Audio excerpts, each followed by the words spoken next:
Lasterikaste perede liit pani 3. korda kaardile need toitlustuskohad, mille külastamist võiks julgelt soovitada ka lastega peredele. Sel aastal püüdis peresõbraliku toidukoha märgist 62 kohvikut ja restorani.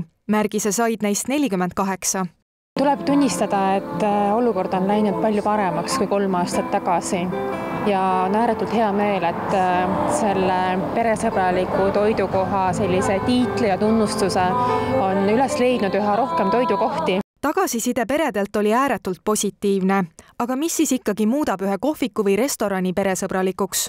See, et lastel oleks tegevust, et nendel oleks menüüvalik oleks hea, mitte ainult friikartulid ja viinerid ja sellised asjad, et ka tervislikumaid asju ja et ruumi oleks ja et just niisuguste väikeste inimestega ka minna, et nendega seal mugav tegutseda oleks. Toidukohad, mis jätsid hinnangu andnud peredele aga väga erilise ja kustumatu mulje, said ka kuldmärgise ning neid oli kokku 5. Kuldmärgise sai ka Tallinnas asuv pererestoran Pann ja Kook. Me oleme väga palju vaeva näinud just selle tunnustuse saamiseks ja ma ütleks, et meie jaoks on see sama hinnaline, kui siin teised restoranid mõni nädal tagasi said Michelini tärni, et meie jaoks on see kindlasti väga-väga oluline tunnustus. Peresõbralikku toidukohta iseloomustab muidugi ka mõnus ja vaba keskkond, mängimisvõimalused ja looduslähedus.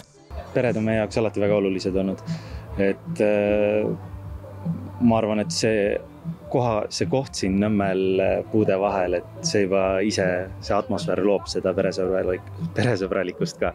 No meie restoranigrupi lause on söö ja tunne elust rõõmu.